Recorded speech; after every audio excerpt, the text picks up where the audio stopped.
To learn Muslim advocacy for Palestinian rights and the refutations against the arguments of the Zionist movement, I'll be teaching a 10-week course at the Quran Institute for online and on-site students on Palestine advocacy.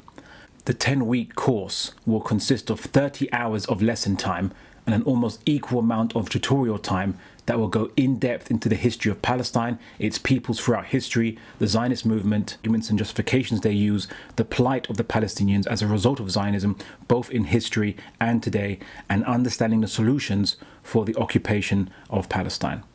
For all those who want to seriously challenge what is going on in Palestine and make our campaign to bring international pressure to bear upon Israel, as what happened to South Africa, we need to equip ourselves with powerful knowledge about the history of Palestine and know how to counter Zionist arguments indisputably. So join me on the 10-week course and raise the bar on Muslim advocacy for justice and the rights of our oppressed brothers and sisters in Palestine.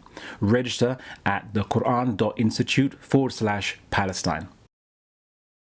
Israel is just another case study in the crimes of nationalism, or the consequences of nationalism, or crime as well, you could say, in that it is a nation state exclusively for one racial group. Doesn't mean that it excludes other racial groups, but the nation state only represents one particular group, which is usually facilitated by a hopeful majority of that particular group. So now to go back to the founders of Zionism, as you mentioned there, Theodore Herzl basically didn't really give much regard to the natives of Palestine, didn't give much regard to how they're going. What about their aspirations? What about their representation in government? What about government for them? So first, yes, he tried to ask the Ottoman Caliph if he could sell it, if they could sell the land to the Zionists, and of course he said no.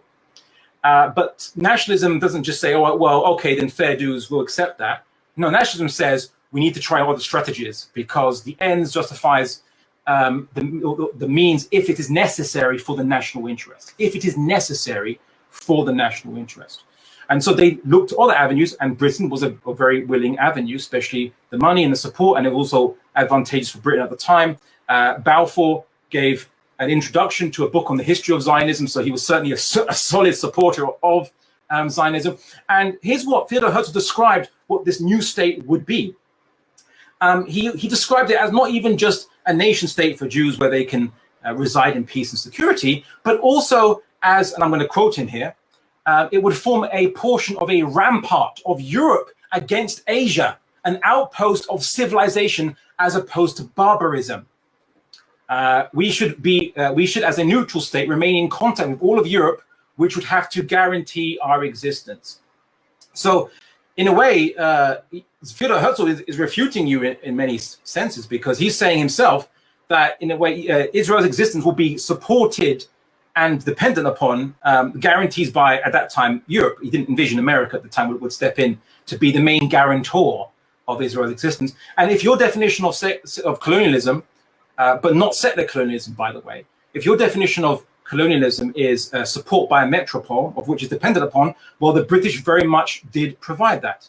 If you think that that the colonies in South Africa, or the colonies of the pilgrims, of the Puritan pilgrims in Pennsylvania were colonialism, were settler colonies, these were established mainly at the resources of private individuals, of course, with the permission of the various governments, or the Dutch East India Company, which were private corporations establishing these colonies. And we have no problem calling them settler colonies, but suddenly we have a problem with calling the Zionist project, which was established with international banking institutions, or organizations that were called colonization organizations, with no regard to the natives.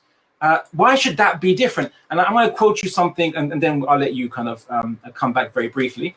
So he said, the idea of colonization of Palestine is, moreover, connected with the remarkable colonizing impetus which has taken hold of the entire modern world, and judged by outward characteristics are the European migrations to foreign lands, their colonization and development. So very different from this feature of Jewish aspirations. So is this very different from the feature of Jewish aspirations? He's saying, he has a question mark there. Exuberant energy finds no appropriate outlet in Europe, And so seek it far away, where it may be usefully employed for the furthering of civilization in the midst of backward countries and nations. Fruitful Jewish energy, which is being kept under in the diaspora, will be gathered and transplanted to Palestine, that it may prove true to itself and to the whole of civilization. So they describe themselves as settler colonialists. They used the terminology, and they even compared their aspirations to the European colonization project. I said, are we so different to them, as a positive thing? Because everyone was doing it at the time. They said, why don't we get a piece of the action? Why can't we do exactly the same thing? So that would be my main rebuttal to it. And as I said, written by an academic on settler colonialism, which I only summarized it for you, but people can please refer to it, called Settler Colonialism, a Theoretical Overview. He talks about settler colonialism being where a group of people who they carry their sovereignty with them, and they basically take over the sovereignty of a land which might have other people, which can involve, and most likely usually does involve, the transplantation or the exiting of those people. And to kind of finish up, I also mentioned Theodore Herzl wrote in his diary on the 12th of June, 1895, he said, regarding lands, he said, when we occupy the lands, so in Palestine, we shall bring forth immediate benefits to the state that receives us.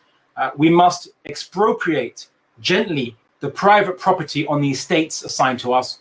We shall try to spirit the penniless population across the border by procuring employment for it in transit countries, while denying it any employment in our country.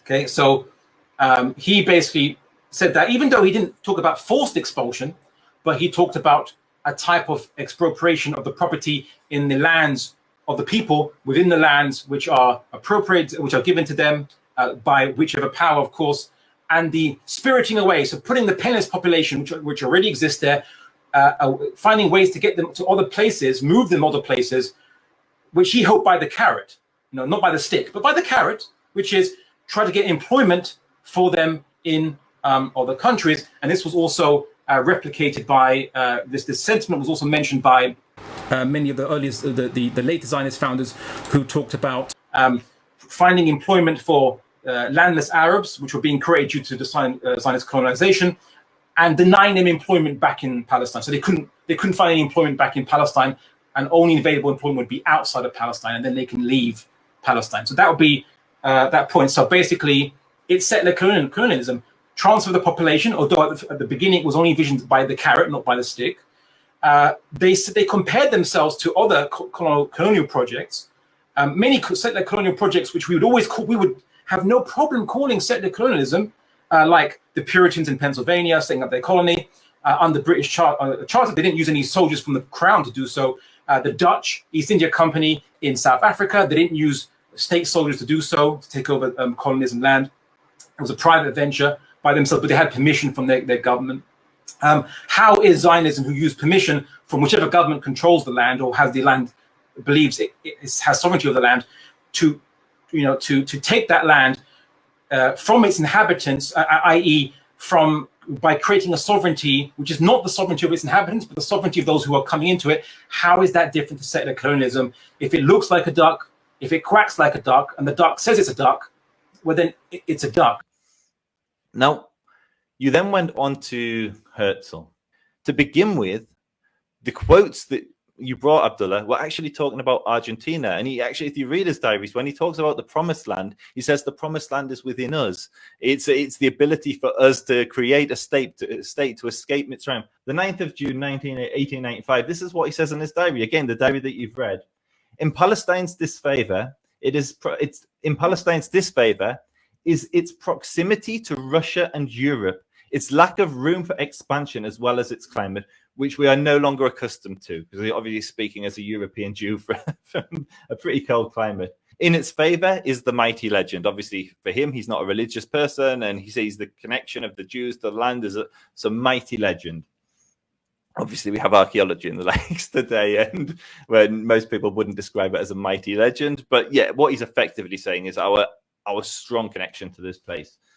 And so what we see from here is when Herzl's writing to himself, and this is why he favors Argentina, which is going to lead into the next point.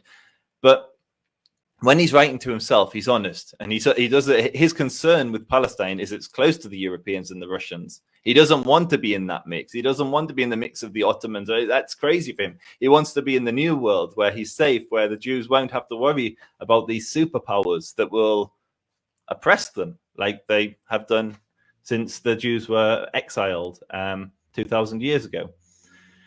And so his own thoughts to himself are much more telling than his buttering up of nobles around the world.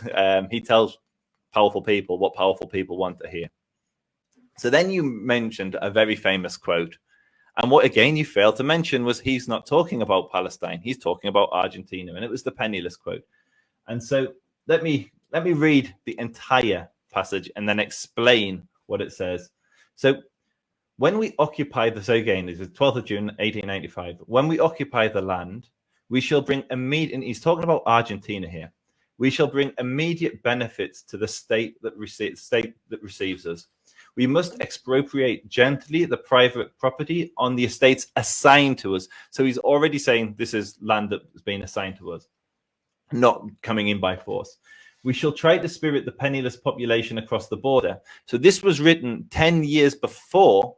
He goes on to say about the penniless population in Egypt and in Jerusalem, that this is 10 years before that, where he clearly does not want to do that. He clearly talks about helping the impoverished, what they describe as natives in that day, but the Arabs who are living on land. We shall try to spirit away the penniless population across the border by procuring employment for it in the transit countries. So nothing about expulsion. It's like we're going to help them by giving them work in other countries, which will be better for them. This is Herzl speaking, not me. Oh, there's a sentiment of Herzl. While denying it any employment in our own country, because he wants to build up a Jewish state where Jews have autonomy, which they don't have in Europe. The property owners will come over to our side. Both the process of expropriation and the removal of the poor must be carried out discreetly and circumspectly. So then he goes on to say, it goes without saying that we shall respectfully tolerate persons of other faiths and protect their property, their honor and their freedom with the harshest means of coercion. So here he's saying, if there are landowners, if there are not the penniless beggars, but the people who actually own the land, they will be completely protected in this state. And those penniless beggars that don't want to go, they'll still be protected in Herzl's state that is never realized, because Herzl sadly died long before this vision of a Jewish sovereignty came to fruition. So at first, incidentally, people will avoid us. We're a bad odor. By the time the reshaping of world opinion in our favor has been completed, we shall be firmly established in our country, no longer fearing the influx of foreigners and receiving our visitors with aristocratic benevolence and proud amiability. Should there be any such immovable owners in individual areas who would not sell their property to us, we shall simply leave them there and develop our commerce in the direction of other areas which belong to us. If we move in, and so it goes on and on and on, but effectively, he's not talking about Palestine. He's talking about Argentina. He's talking about people who don't own the land. He's talking about people who live on the land, who are penniless, and he's saying we can help them get employment elsewhere. Let's go back to what you said about Theodore Herzl. So Theodore Herzl's diary quote was written in the summer of 1895. At that point, he actually hadn't decided whether it was going to be Palestine or Argentina. So he didn't reference any particular country. So when you said that he was referring to Argentina, that's not exactly true, right? And he didn't actually mention any particular. He hadn't decided at that point whether it was going to be Argentina or Palestine.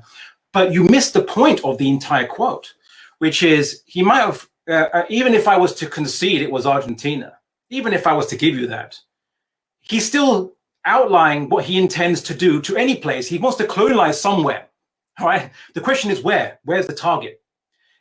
Zionism wouldn't be any less settler colonialist just because it targets Argentina. Okay, so it's a moot point. So you're basically arguing that, well, he was going to settler colonialize someplace, but he hadn't decided it was Palestine at that point. It was like, well, all right, but that still doesn't change the point that Zionism is settler colonialism. So that needs to be really addressed.